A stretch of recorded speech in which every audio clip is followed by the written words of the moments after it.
This is the Big O Show. This is the Big O Show. All righty. By the way, before I start with Manny, Doe chimed in with a little super chat. And, you know, Tommie B. Butts Jr. Enterprise is obviously a proud sponsor of ours and does a great job with roofing. And we've been telling you about it. Doe sent in a super chat. He says, no lie, Tommie did my granny's roof and kitchen, and I had to be about 7. My aunt now lives there. Minor repairs, but they just had a new roof done, and I'm 31. Okay? That's a long time, baby. So yep. That's praise there. So Tommie B. Butts Jr. Enterprises. Thank you, Doe, for chiming in on that. That was very nice of you. But he's a good man. So if you do need roof repair, 25 years in the business, man. So call Tommie B. Butts Jr. Enterprises. They will take care of you. All right, my man. How are you doing, Manny? You doing all right? You feeling good? Doing great, man. Getting ready for the start of spring practice next week, and just keeping busy, man, with all the developments, right, on the coaching staff and roster and all that kind of stuff. All right, we'll get to that in a minute. But are you going to be covering the NIL event tomorrow at Caneswear? Man, I wish I could. I have a birthday party in St. Augustine for my 1-year-old nephew. Right. The first birthday. You know how it is in those Cuban families. Everybody has to be there for that for the first birthday party, right? So yeah, I'm taking my daughters and wife. Birthday party the kid will never remember. Right. Right. Yeah. The rest of us have to remember, but the kid will never. You just have pictures, right? He'll be like, "Hey, look, these are the people. Who's that came to my first birthday party?" So. Hey, you runt. You see, you made me go to your damn birthday party. I could have gone to the Tyler Van Dyke signing and got a great story. Yes, exactly. Meanwhile, I'm drinking terrible water from the Fountain of Youth, and I'm at your party. Come on. I get you. Yeah, brother. But I will actually be a madhouse tomorrow, dude. That place will be a madhouse tomorrow. It will be. But I'll actually get a chance, I think, to see Tyler today and a couple of other Hurricanes. I'm going to a little special event that's going on. Okay. You know, John Ruiz related. So I will get my chance to see him anyway. So okay. I'm happy about that. I like it. I like it. I like it. I got so obviously the elephant in the room is the question we got to ask you. The Jason Taylor thing. I mean, this sounds like, wow, this is a coup, dude. So from what I read, so he is off the field role pass rush specialist. So talk to us a little bit about this. Yeah, I mean, I think Mario initially, when all this started, probably about a month ago or whenever it was that he started having his conversations with JT, it was, hey, can we get you on staff? Can we get you to be a defensive ends coach? And, you know, JT's got 2 kids in college. He's got a daughter who's going to Aquinas. He's got another newborn child. He's a busy man. And, you know, all of these kind of roles, while they require great dedication, I think it also requires flexibility for a guy like him. And he's got a ton of money, right, that he's made in his playing career. It's not like he needs it for the money, right? Doesn't need it for the money. I think this is more of a passion project for Jason. He likes coaching. I think Cristobal sold him on the idea of having a role in some capacity, which is working with pass rushers, making Miami's pass rushers better. And it appears that, you know, he's reached a deal with Roderick Wright to be the defensive ends coach. Roderick Wright, of course, was with the Dolphins. So now you kind of have Jason working with a guy who he played with, right, and knows and can communicate with easily. So I think this is sort of a combination deal where you got two guys that are going to take on a project together, and that's the way Mario's ultimately shaped his staff. He wants great on-field coaches, and he wants great off-field coaches, analysts, guys that are going to be able to break down film and help these guys reach an elite level, and that's what he's doing. He's doing what they have at Alabama. This is to me a carbon copy of what the system Nick Saban set up at Alabama, to have great influencers and people around the program. Well, it's to me this is a coup, dude, to have a Hall of Famer. I mean, you're a young defensive end. How do you not want to go there? And then Roderick Wright. How long has he been? Because I didn't do my homework on the Texas San Antonio defensive 3 years. staff. How many? He was 2019 is when he went there, and he was defensive line coach, I think, for the first year. Then he's been the run defense coordinator the last couple years, and before that he was at East Carolina. So he got there just after the kid that went to New Orleans. Right. Correct. Marcus, the kid that was drafted, you're talking about? Yeah, he's Davenport, a badass. or I forget what it's Davenport, Marcus Davenport, right? Yeah. Isn't it Marcus Davenport? Yeah. So Davenport left, and then he got. So that's what I was wondering. Wow, did this guy find and develop Davenport? I was wondering because I'm like, whoa, then this guy's a badass, dude. Because Davenport. Because when I got to the Senior Bowl, Davenport was like the talk of it. It's like, oh, you got to see this kid from Texas, San Antonio, this and that, and it was. That was the end of Coker's run, if I'm correct, right? When did Coker leave Texas San Antonio? Like, it's been a while. It's been a little while now. 18 or 19, right? Yeah. I mean, he started the program there, basically got it off on the right foot, and they were winning pretty quickly there with him. I can't remember what year Coker stepped down. I know this. I know this guy's been coaching for a decade now. He's been on college staff for over a decade, so it's not like he's some newborn baby or something that's inexperienced. He's 37, I think, 37 years old. And he's been around the game plenty, and was a good player himself. He won a national championship at Texas, right? He was part of that team with Vince Young and the one that beat USC. So, he'll be another guy. I mean, I just think, I drove up to Lakeland on Tuesday for that Mario speech at the church where he got a chance to speak to the 5-star cornerback Cormani McClain. And I talked to Mario for like 15-20 minutes, and the thing I sensed from just talking to him, A, he's exhausted with how hard he's been working, and B, he loves the whole process of building a staff. Like, this is what he enjoys, like recruiting, whether it's high school players or coaches. He loves this process. So like he really loves it. And you would think most guys, after 3 or 4 months of interviews, like they'd be, I'm tired of this, or let's get these guys in there. But I wouldn't be surprised if there's more guys that are added here in analyst type roles in the weeks and months ahead. I mean, the Alonzo Highsmith thing has been out there for a while as a potential GM of football. That'll probably happen here in soon.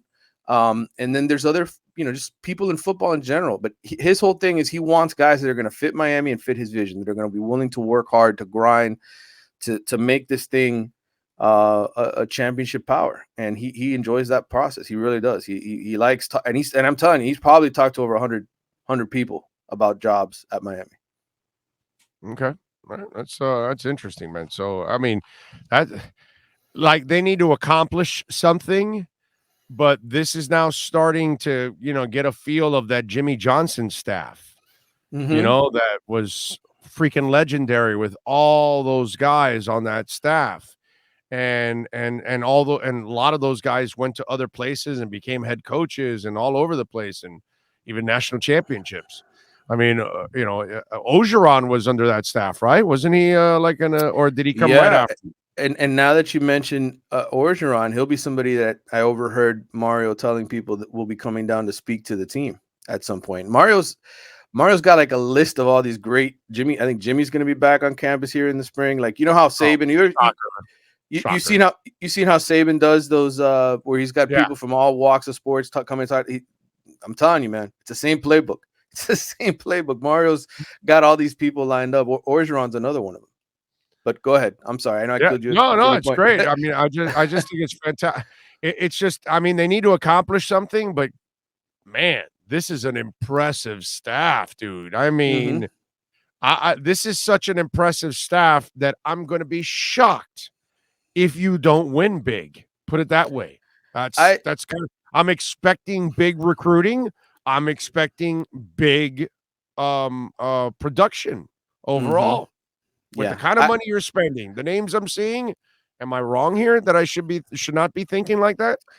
I think they're set up to win the division the first year. Whether or not they're good enough to beat Clemson at the end of the year with that monster defensive line that Clemson has, we'll find out, right? But I think they're certainly, to me, going in on paper, I would say they're the favorites to win the Coastal, because the other 3 teams that had great quarterbacks, 2 of them are gone, right? Pittsburgh and North Carolina, they're both gone. And then Virginia lost its head coach, and its entire offensive line, which wasn't good to begin with, but their starters were all gone.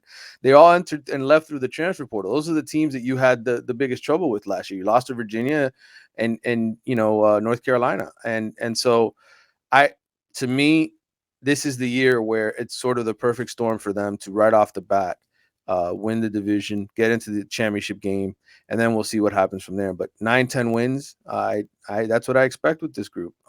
They have holes to fill, though. I mean, linebacker to me still remains number one. I would say defensive ends is number two. Who emerges as the number two cornerback is number three.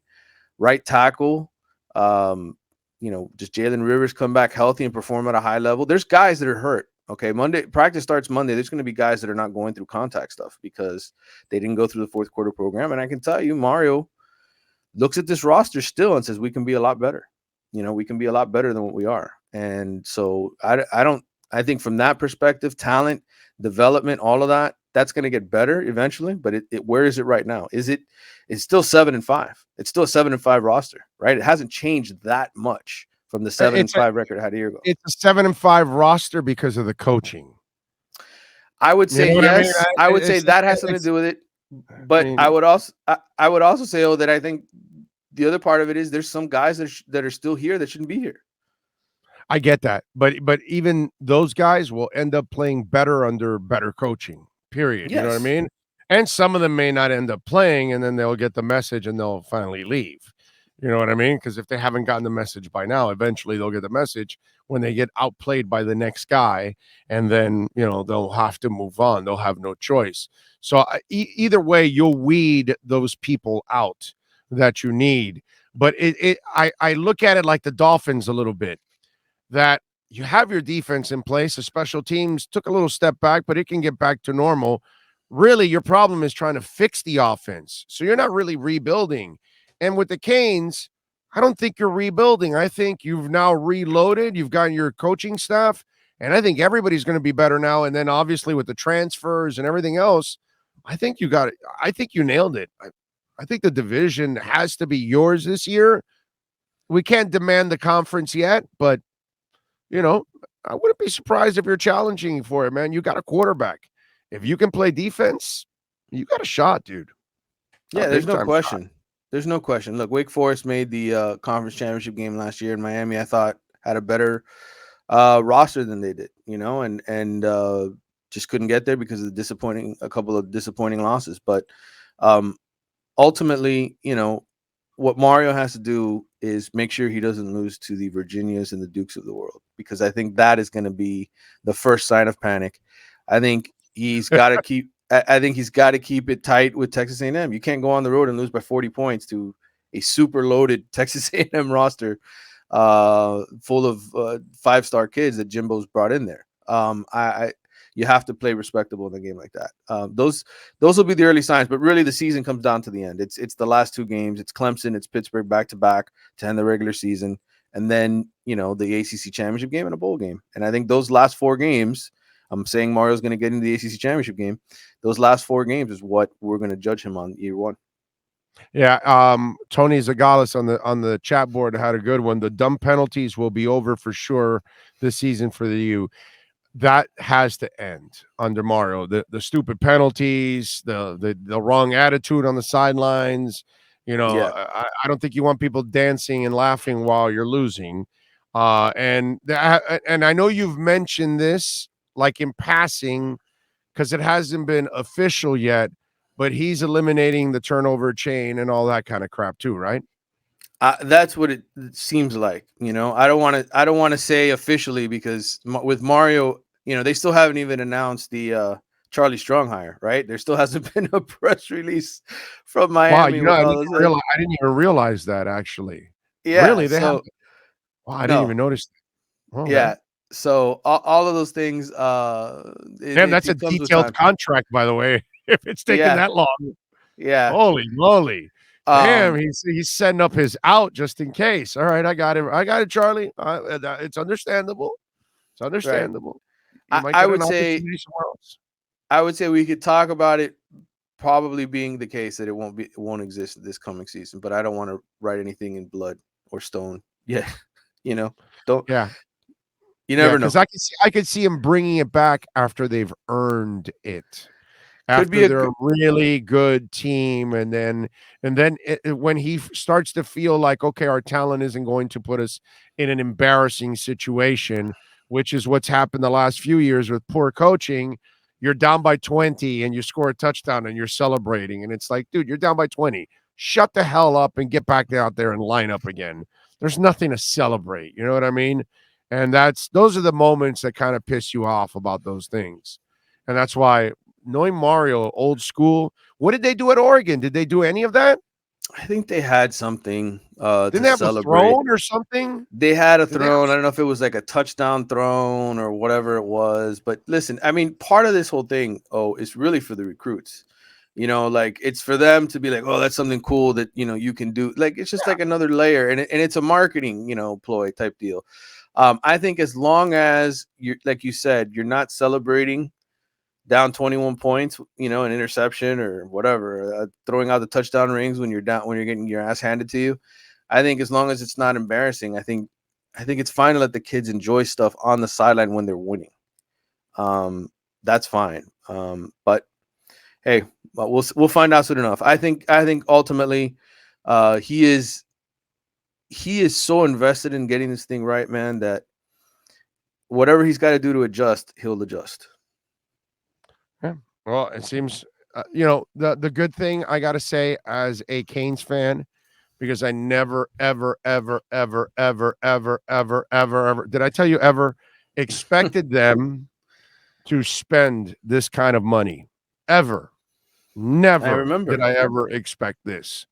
So it's really nice that at least a coach has everything he needs to succeed. It looks to me like you're also giving that power and that budget to a guy that knows how to use it the right way too, which is really important. Also, you know what I mean? Mm-hmm.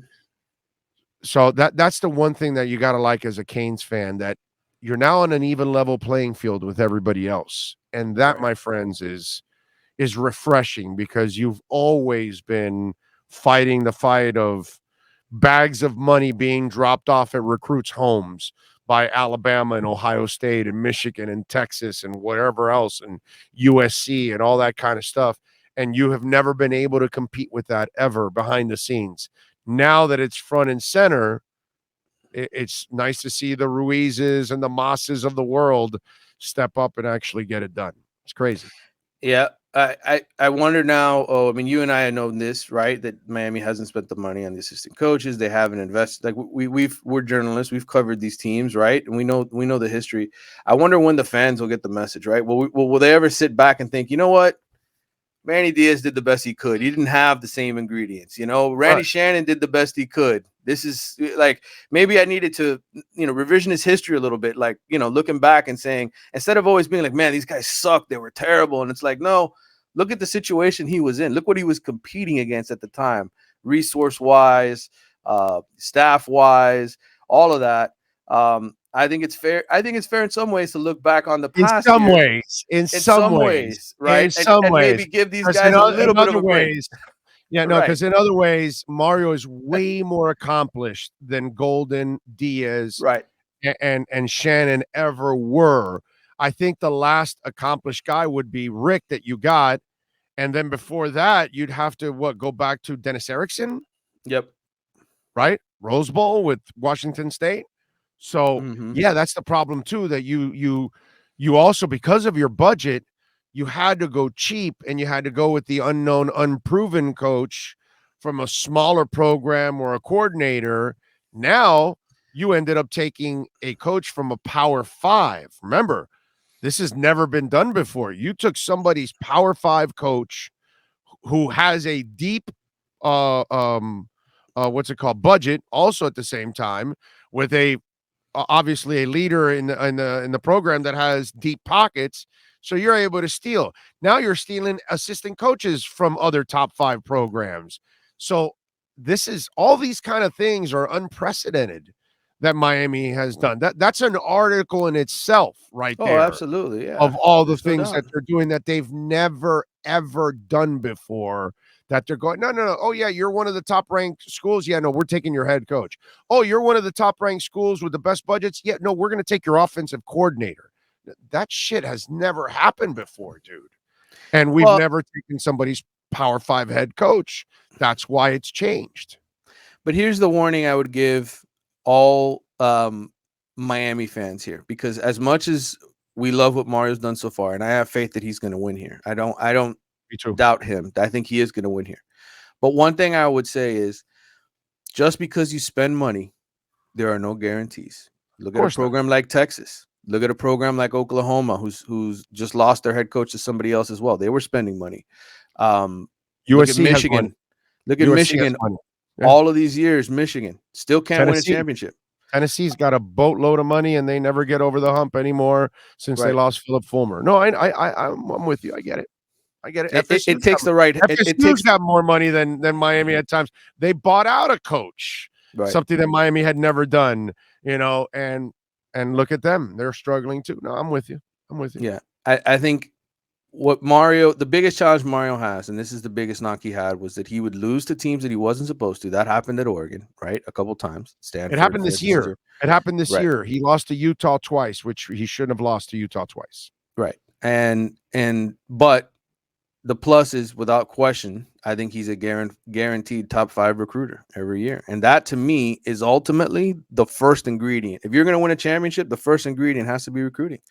And we can't sit here and say, I know what the recruiting rankings say, right? Miami was number 13 this year, and number 18 that year, and number 15 this year, and they were number 8 this year, right? Everybody always points, they've had tons of talent. They're just as good. No, man.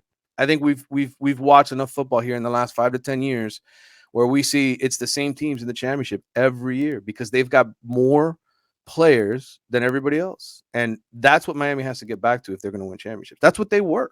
They were a team that had more talent than everybody else, and they would beat their ass because they had a Jimmy Johnson and they had a Dennis Erickson, and they had guys that could recruit legitimate championship caliber players. And look at the first round of this draft for the last 10 years and tell me how many Hurricanes you find there. Where are all those great players that used to come here? They're not coming here anymore.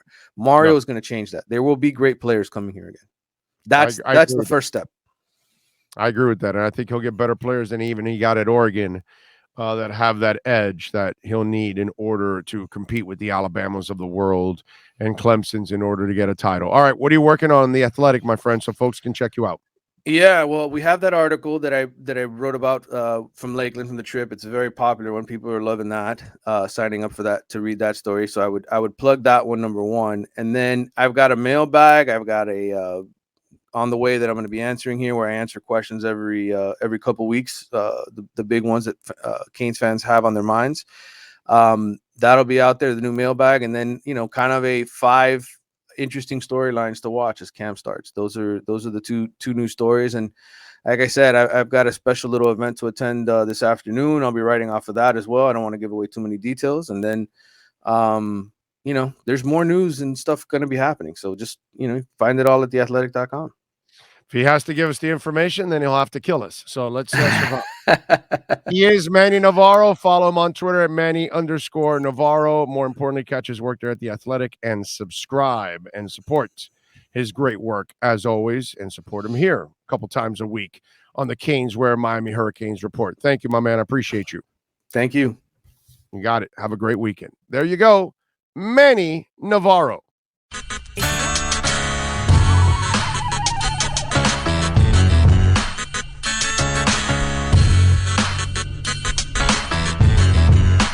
This is the Big O Show.